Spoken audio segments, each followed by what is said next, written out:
Hello everyone, it's Tammy Pally, aka the Crafty Princess and Doll Collector, and this is another episode of my Yarn and Dollies, which is a nod to the wine and dollies that many of the doll artists are doing around YouTube. I also am a crafter. I make jewelry, and I also do a lot of yarn crafting, and so it just made sense for me to start doing yarn and dollies instead of wine and dollies. I talk about my yarn crafting, my other types of crafts, and my doll collecting usually in these. And I will be getting some eye surgery done pretty soon. In fact, most of the month of March, I'm at the end of February 2017. Today there's a couple more days left. Yes, there's just a few more days left of the month, and that means during the month of March I will be having a couple of eye surgeries for toric lens implants, and I'm not really sure how my vision's going to be during that time period. It could just be great, or it could be, I've been told it could take a while for me to get used to the changes in my eyes, so I thought I better go ahead and do wine and dollies. The girls also here, you can notice a couple of them behind me, they have, and one over there, they just finished doing a little photo shoot, so I will also hopefully get that video together so that at least edited and then maybe ready to upload at some point if I'm having trouble and I can't see very well in the next couple of weeks. So anywho, yeah, so I'm going to start with the dolls first because last time I think I started with yarn. And this time I'm starting with the dolls with, in fact, a new doll that I've been waiting for 44 long days. She finally made it. This is the longest I've ever waited for anything from China, let alone a doll. Usually, and it does say on there that it can take anywhere, I believe, from 30 to 40 days or something, I believe, on AliExpress to get your product, whatever it is that you order. But normally I've ordered stuff and gotten it like in a couple of weeks. In fact, I ordered this other tan doll here, Gwen, and I ordered, this girl's named Miranda. I ordered Gwen the day before I ordered this girl, and she showed up in less than 2 weeks, I think maybe 10 days later. And then this girl took 44 days. And it's not the fault of the vendor at all. Obviously, I mean, they put it in the mail. What are they going to do? They're not in charge of the mail, right? So anyway, yeah, but she's finally here. The reason why I got her is because I will be going on a Caribbean cruise during the summer, and I want to bring a doll, and I don't want to bring one of my good dolls. So I wanted to bring a doll that I could kind of not have to worry about if something happened to her. And I have to say, this doll, she's probably not the best quality doll. She's not horrible, but there are issues with her right away. I could see stuff that I'm going to show you in a minute. But first of all, here she is. She's tan. She has purple front-facing eyes, which of course you guys know my thing about that. Orange side. Like a gray front. These are actually kind of pretty. And these are really pink, really bright pink side. And I don't know if you notice this or not. Let me hold her up really close so maybe you can see. There's a couple of issues she has with her eyes. First of all, they're really, really open wide. I believe that's called boggling, but I'm not necessarily a huge fan of boggling. And also her eyelashes are like way up in there. They're kind of crammed up in her eye socket. So her eyelashes, I would like to probably change them out because they're kind of stuck up in there. But first of all, I already had plans. I am going to change stuff on her. One of the reasons why I picked her was because I wanted a doll that I didn't feel bad about working on her hair. I'm going to trim it. I'm not going to give her a bob, but I will give her a considerable, trim, and maybe do some little like braids with beads or something like that, because she is going to go on a Caribbean cruise with me. So right. But yeah, if you look, for example, I'll get the other doll and show you, because obviously I don't want to compare her to a stock doll because that's crazy, but I did think it would be fun to bring all the tan girls out here. So this is Cherry Beach Sunset. She's a stock, so like I said, obviously she's going to have a different quality factor. But here's the doll I ordered also. Like I said, I didn't want to get a doll that had gorgeous hair like this, but I couldn't resist when I found her. So this doll I purchased through AliExpress, a vendor called Blythe Homes that a lot of folks know about. She's one of the better known fakey doll vendors. And this doll is super cute. She has super soft, fabulous hair, beautiful eyes. In fact, she also has the front-facing purple eyes. So, oh, let me get them for you. There you go. So, she also has front-facing purple eyes. But if I hold these two dolls together, I mean, from a distance, they kind of, you know, they look really similar, right?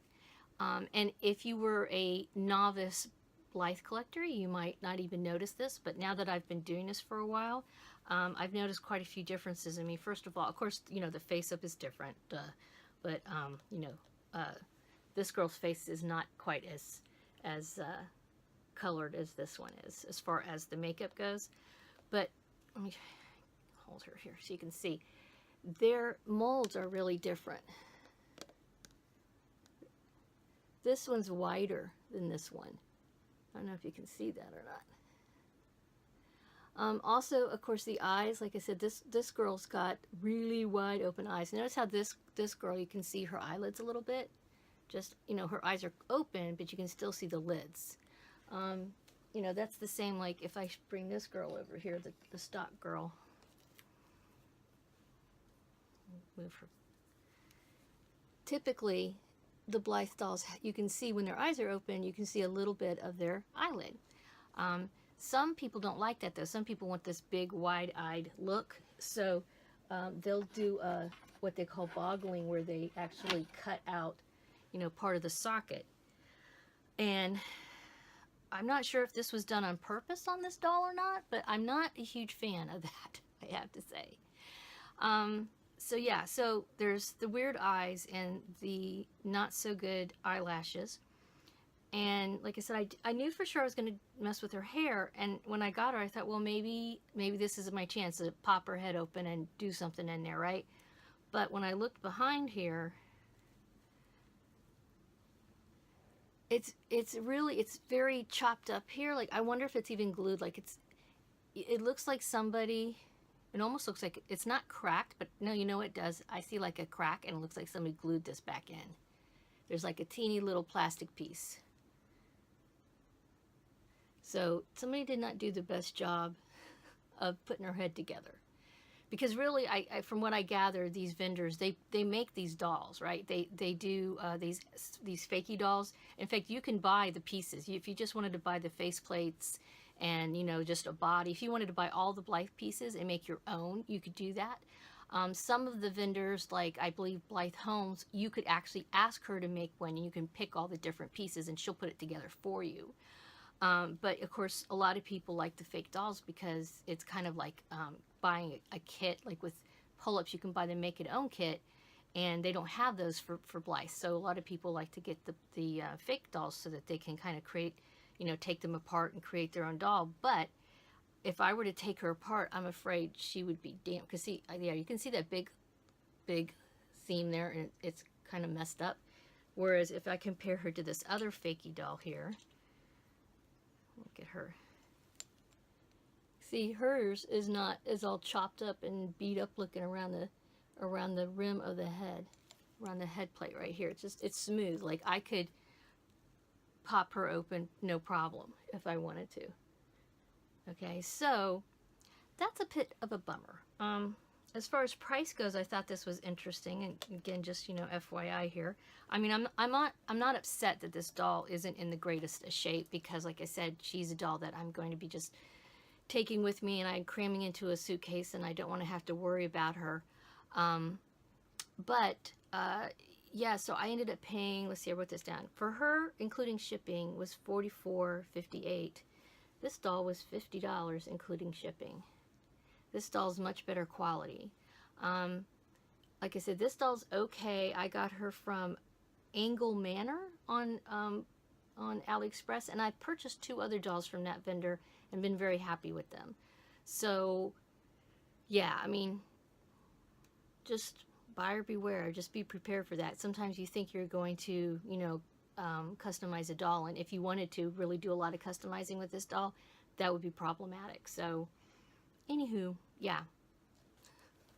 Bummer. A little bit of a bummer there. But yeah, that's kind of my dolly part. I got all my tan girls, so that means I have 3 tan dolls. Oh, also, I did get some swag with her. The vendor put in these little cute tennis shoes, which was, I thought it was cool that she put in purple, because I think she might know I have a purple thing. Because the other 2 dolls I got from her, I actually asked her to make sure their eyes were purple, the front-facing eyes were purple, and she did that for me. And then these cute socks that have little ruffles on them. So yeah, so I got, I got all this for almost $45. Okay. Yeah. Now, this dress it did not come with the dress. Obviously, she came naked. like all of them come. This is a dress that I got at Walmart. It's one of the Sparkle Girls dresses. So, and her body is just a regular body. Everything bends. Her body's fine. I mean, it is not, she does have kind of a very dark, I think her body's a little bit darker than her face a little bit, but that can happen when you're out in the sun and you don't get an even tan. That can be a problem. So, but anywho, yeah, so I got 3 tan girls now to add to the bunch. Yeah, my tan girls. Okay, so as far as yarn goes, I'm working on a couple of projects right now. I showed you last time I made one of those little unicorn hats, and I ordered some more of those kits. I found a place online that had a pretty good price on them. So I'm going to make some more for my little grandnieces, and well, they're all grandnieces. We don't have any grandnephews now. Right now there's only girls, those three little girls. So I'll be making some of those. And I guess when those kits come in, you'll get to see them. But the other acquisition that I did that actually showed up before filming is from Stranded Dyeworks. She has a very, very popular knitting podcast. And yeah, it's called Stranded Dyeworks. She's super well known in the knitting universe. And she dyes, these are hand-dyed yarns. This is fingering weight. It's in the Reef Dive colorway. These are kind of like all my colors. Purples, blues, greens. This is like every color I like all together. So I could not resist. It's just regular merino. Yeah, it's just regular superwash merino. And then I got 2 skeins of DK in a colorway she calls flamingo legs. And my sister's a flamingo nut, and I did really like these colors. They're a little bit out of my range, but I kind of wanted to do that. I wanted something that was different. I got 2 skeins because, of course, DK is thicker than fingering, and so you don't get as much yardage. So if I wanted to make something, like, I'm kind of thinking I might try to find a pattern and make a shrug or little, like, kind of a loose cardigan, not a tightly knit one, but and it would probably crochet because it would be easier for me to make. But like some sort of knit crocheted shrug or something with this, if I have enough yardage. Each of these has 246 yards, and again, it's superwash merino. So basically 500 yards I think would be enough to make something that has a lot of open work, is what I'm talking, like a net type of stitch to it, and which may end up in my sister's wardrobe or not. We shall see. But anywho, I liked it. It's soft. I want to try different dyers every once in a while. It's nice to kind of get out. I mean, I do have some favorite dyers, but I like to try different yarns when I get a chance to. And so as far as works in progress, I have a couple of them that I will show you. I don't have anything finished. I just did a Wine and Dollies a couple weeks ago, so. But I have a cake here of 50 Shades of Gradient. This is in the Cocoa Beach colorway. This colorway was exclusive to the Cocoa Village yarn shop downtown in Cocoa Village, Florida. And, whew, almost dropped that. And I'm in the middle of a row, I think. Yes, I am. But it's just another one of those, I had started this a while ago, but then I stopped for a while. This is just another garter stitch big triangle, and I'm just going to go and go and go and go. This is mindless, easy. I had a full day the other last Friday at school where I had to go listen to a bunch of people talk, and then go into another room and listen to them talk. And I'm not very good at just sitting around. My mind wanders too much, so I have to knit. It makes me pay attention when I knit. So I'm working on that. That's got no timeline. That's just whenever. And then I have one other project that I probably am completely delusional that I will finish this. But this yarn is from my stash that I've had. I've had this for a long time. It was on sale somewhere. I think it was on sale at Michael's. It's also, I don't know if you can see the sparkle in that on the camera. But this is Vanna's Glamour. And I'm trying to find the colorway. In copper. Yeah. So it's really, it's like a brown with flecks of copper in it. It's just acrylic. Yeah, there you go. That you can see it. It's just acrylic. And I saw somebody, I was looking because I'm trying to do different types of shawls that are just a little bit, not just a triangle anymore. So now I'm doing a rectangle. Yeah, it's real different. But I saw this on a video when I was just searching through YouTube for ideas, because I thought if I could find someone who actually shows how to do a shawl from beginning to end, and there's a lot of videos out there like that, then that would be really cool. But I'd have to be watching it the whole time. And I like stuff to be portable. In fact, that's one thing about yarn work that I like, is it's very, very portable. Unlike jewelry making, it's not super portable. So anyway, now I'm making a big rectangle, and that was what this video. I think it said they were using bigger needles and thicker yarn. I think they was using worsted, and they were having you cast on like 40. So I cast on 95. Like I wanted to cast on 100, but I didn't. I kind of goofed up on the casting. I do the long tail cast on, so my long tail wasn't quite long enough to do 100, but I did 95. And I'm just going back and forth and back and forth and back and forth. And these are Knit Picks, nickel plated. They're kind of thicker than I usually use, size 11, 8 millimeters. I want it to be very open working. And my crazy notion is that this will be long enough, and I will have it done in time. And it could happen for when I go on my cruise this summer. And you know, there's a couple of nights where you have to dress up for dinner, and I thought, you know, normally I wear just like these black pants and some kind of fancy, like just simple solid color shirt, and I could put this shawl over it and kind of jazz it up. And sometimes it's hot, or not hot, sometimes it's cold. It's hot when you're going outside, when you're on a cruise and you go on the islands or an excursion or something like that. You're going to sweat your guts out. And then when you're on the ship, you're freezing your butt off. So you have to kind of be prepared, especially as a Floridian. Any temperature, when it starts getting around under 70, I start getting cold. So something like this I could put over me and just kind of, you know, make sure that I'm not cold and kind of dressed up a little bit. But we'll see. I've got a really long way to go. And I have 3 skeins of this total, and I'm trying to remember, it doesn't have a lot of yardage. Where did I put I don't know, where did I put the band at?